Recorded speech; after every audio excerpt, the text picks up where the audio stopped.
Hey folks, John Miller here, and today we are talking about tongue and groove porches and porch repair and maintenance.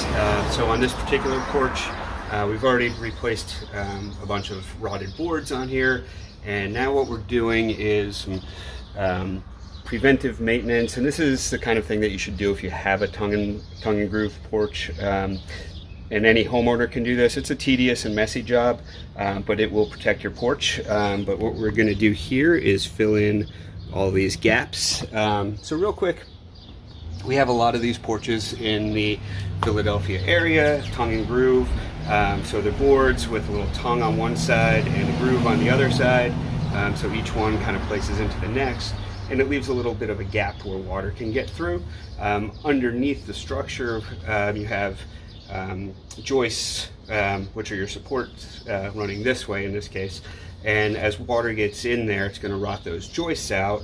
Oftentimes we'll see the top of those joists can be rotted out, and they may need to be replaced, they may need to be repaired. There's a few different things that can be done there, but you really want to avoid those big expensive repairs if you can, which would be ripping up all of the tongue and groove boards, completely replacing those joists, and then starting from scratch. It's very expensive. So what we're going to do is some preventive maintenance. I've already been working on this one, and there's a couple basic tools that we'll need. Caulk gun. In this case, it's actually a concrete non-sag sealant, PL by Loctite, but what you want is a polyurethane sealant that comes in a caulk tube. You don't want to use regular caulk because it's just going to get too much wear and that caulk will rip up, but the polyurethane is strong. So this one's made for concrete, but it works on wood too, and with that you want to use a polyurethane because of its strength, and also it's going to have a little bit of give to it. So with weather and time, these boards are going to expand and contract, and the polyurethane will have a little bit of a stretch with it just to help it last longer. So polyurethane caulk, paint thinner, mineral spirits, because you can't use water with this product to loosen it up and help smooth it out. So we get a little bit of that, and various sizes of these little plastic spatulas work really well. So you want to start with a clean surface. Oh, rags also, rubber gloves, and you want to make sure with your rags, because these are going to be in an oil product, a product that is flammable. You want to make sure that these are disposed of properly, get them wet, lay them down flat until they're nice and dry, then they can be thrown out. If these rags get bunched up, they can spontaneously combust, cause a fire, so I want to make sure that they're taken care of safely. So here, I'll show you what we're going to do. Okay, so I'm going to show you what we're going to do here. Get your caulk in there, and you're going to make just a real thin bead of caulk here.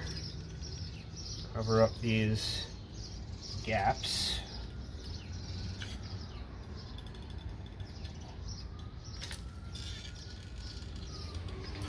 Sort of hit where the butt joints are too.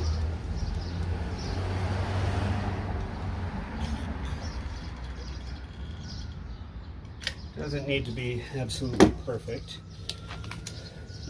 And then the next thing we're going to do, we're going to take our tool, get a little bit of mineral spirits on there, some of the gunk off, and I'm going to use that tool to push that in there and scrape off any excess and use it in some other places. But you want to push that in to make a nice tight seal.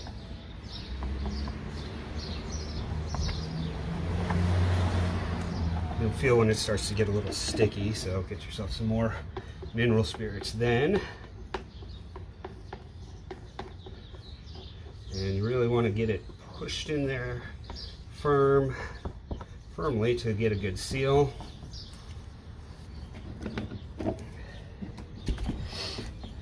And that also will give the polyurethane something to grab onto there between the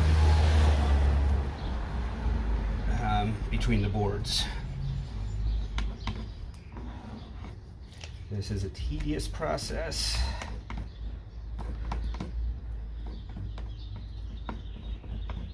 But not particularly difficult, but it does take some time to get it done properly. Okay, so now that we have that done, just gonna grab a little bit more of this off of here.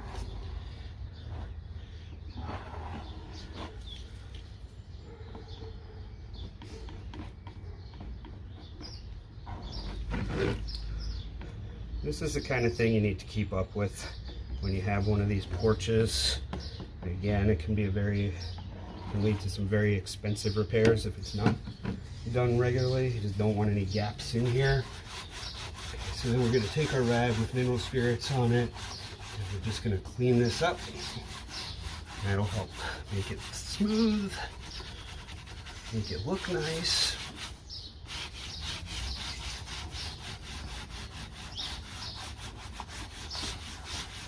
If you miss any spots, just go back, fill them in as you finish up. Not a big deal.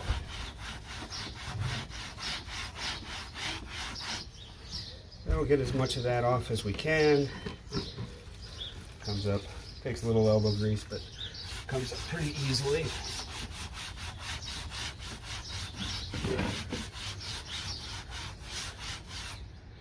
Get any debris out of there that's worked its way in.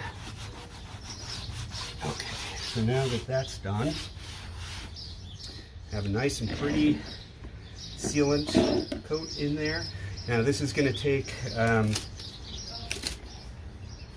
probably 3 to 6 hours to dry up, and it takes 7 days to cure. So after 3 to 6 hours you can paint it. After a week, then you can have you can use it as you regularly would, but light duty in the meantime. So I already did this part over here, you can see. So you get a nice clean seal. Product can be painted also. So that's a good thing to do. We'll come back and do that later just so it blends in nicely. So hope that was of interest, helps you out.